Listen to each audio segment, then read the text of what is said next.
And the strategy that had finally settled on was making horror movies. I am Dracula. The Universal horror movies are primal. They're just dripping with atmosphere. You look at Dracula, the look of it is part of the energy of it. It's part of the character, it's part of the vibe. The spider spinning his web for the unwary fly.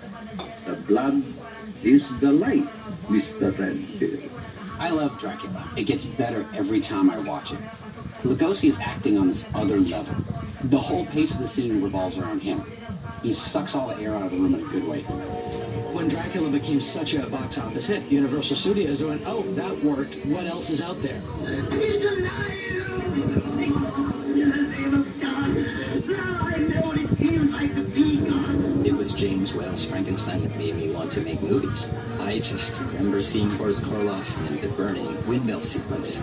I was 6 years old, and from that point on, I wanted to make films. The Bride of Frankenstein.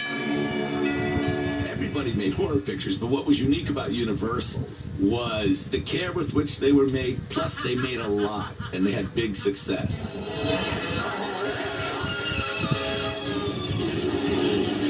RKO was a little bit of an underdog studio. And then David Selznick came in. He had a real sense of what audiences wanted and gave them King Kong. King Kong was one of my early traumatic experiences at the movies. I remember closing all of my blinds in our house because of the one scene where King Kong looks into the window and finds Fay Ray, and his hand comes in and abducts her. Watching King Kong when I was a kid was an amazing experience. If you've ever been around like a stop motion puppet and moved it one frame at a time, there's something that's quite magical about that. And that's why that form of animation has always been so inspirational to me. You know who sneaked into my stateroom at 3 o'clock this morning? Who did that? Nobody. That's my complaint. I'm young. I want Davy, laughter, hot cha-cha. The Marx Brothers collectively changed American humor. The jokes were like a hit. And they still hit. You watch them over generations. This stuff is really still that funny. You know what Bethel is? Sure, I can Bethel. Groucho is like the smart comedy, Chico is the dumb comedy, and Harpo is the silent comedy. It's like such a great variety pack. This was escapism for Depression-era audiences. Almost all of their films are about this group of working-class comedians taking on an institution of great dignity and respect.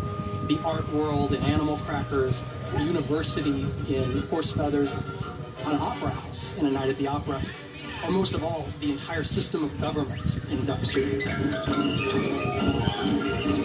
We're in the money. We're in the money.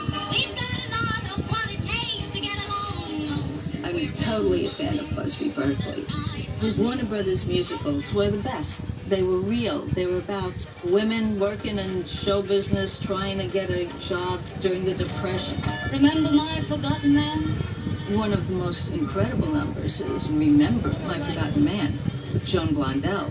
It's just heartbreaking with all the soldiers on the big archway, and it's just brilliant. Busby Berkeley just blew people's minds. He turned the musical from just this flat-facing dance number to a kaleidoscope. He actually built special holes in the soundstage so he could really film down.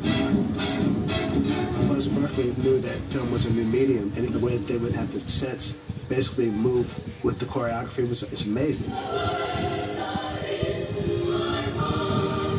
Nothing's impossible, I have found. When my chin is on the ground, I pick myself up, dust myself off, start all over again. My father was under contract at RKO, and they asked him to make a musical.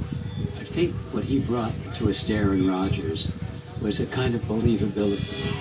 Start all over again. Seeing that film during the Depression where people are surrounded by hopelessness and they see this buoyant and brilliant and comic number, that would have been the most satisfying experience. Pick yourself up.